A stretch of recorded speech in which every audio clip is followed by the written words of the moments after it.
Hello students, welcome to our channel let's discuss. और आज हम शिक्षा निदेशालय राष्ट्रीय राजधानी क्षेत्र दिल्ली के वर्कशीट नंबर 67 को स्टार्ट करने जा रहे हैं। तो सबसे पहले स्टूडेंट्स यहाँ पे आप अपना नाम मेंशन करेंगे और यहाँ आप अपने अध्यापक, अपने टीचर का नाम मेंशन करेंगे। तो चलिए जल्दी से शुरू करते हैं। हर रोज की तरह मैं पौधों को पानी दे रही थी कि अचानक बहुत सारी मधुमक्खियां उड़ने लगी। ध्यान से देखने पर बड़े पौधों के बीच एक मधुमक्खी का छत्ता दिखाई दिया। उसे देखकर मैं बहुत खुश हुई, क्योंकि अभी तक सिर्फ किताबों में ही देखा व पढ़ा था, और अब समझे कि किताबें पढ़ना कितनी ज़रूरी है।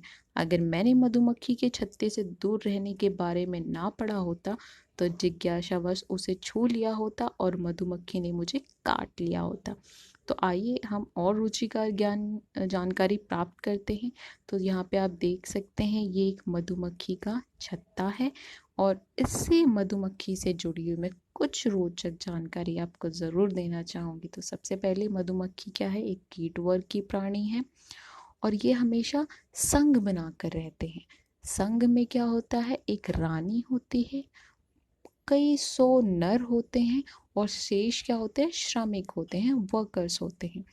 मधुमक्खी नृत्य के माध्यम से अपने परिवार के सदस्यों की पहचान करती है। तो चलिए इसके प्रश्न को भी देख लेते हैं। तो सबसे पहले प्रश्न है, मधुमक्खी के छत्ते के पृष्ठकों का आकार कैसा है? हाँ जी, तो मधुमक्खी के छत्ते के पृष्ठकों का आकार कैसा होता है? षटकोण, छह कोनी। छह कोनी जिसके छह कोण होते हैं, ऐसे आकार जिसके छह कोण होते हैं उसे हम क्या कहते हैं? षटकोण। तो मधुमक्खी के छत्ते के पृष्ठकों का आकार कैसा होता है? षटकोण। दूसरा प्रश्न है, मधुमक्खी के छत्ते में कौन सा पदार्थ होता है और वह हमारे लिए किस प्रकार लाभदायक है? तो मधुमक्खी के छत्ते में मधु यानी कि शहद यानी कि हनी होता है।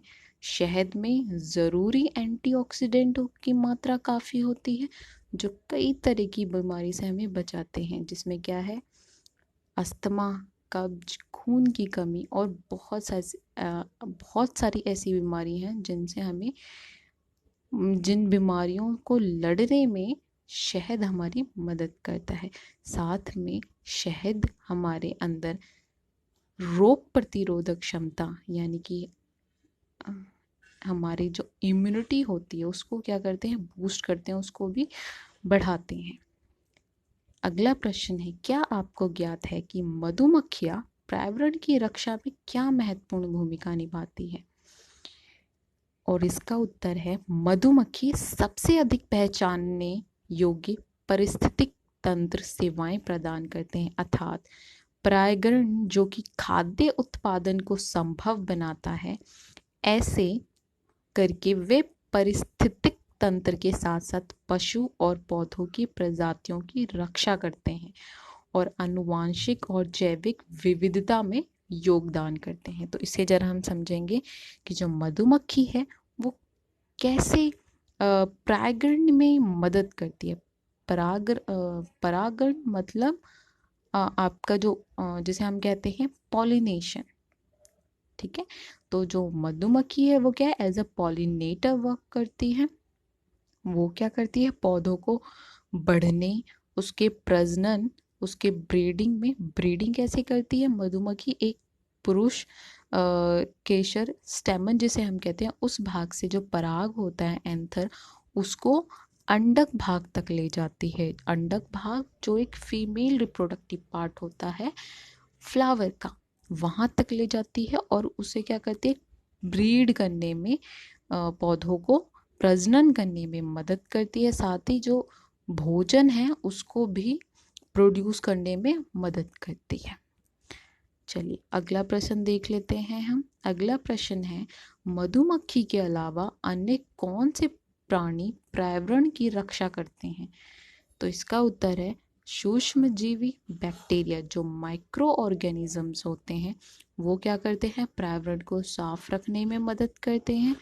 कीड़े और केंचुए मिट्टी की उर्वरता बढ़ाकर और मिट्टी की जैविक गुणवत्ता बढ़ाकर कृषि में मदद करते हैं। जो गिलहरी है वो क्या करती है, पेड़ों पेड़ों के जड़ जो होते हैं उनको लेने में मदद करती है, उसको बनाने में मदद करती है। पक्षी जो होते हैं, बर्ड्स जो होते हैं, वो हमारे प्राकृतिक, हमारे पर्यावरण को संतुलित रखते हैं। तो आज के वर्कशीट में इतना ही। तो आप इसमें और भी अन्य प्राणी जो पर्यावरण की रक्षा करते हैं उनकी सूची बना सकते हैं, जिनमें आप हाथी और गिलहरी और बहुत सारे जानवर जैसे कुत्ता, बिल्ली, सबके बारे में जो भी हम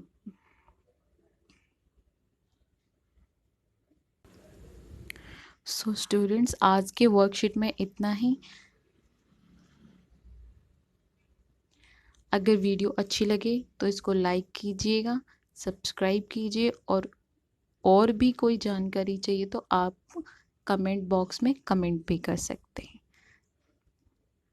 सो thank you so much, bye bye, take care.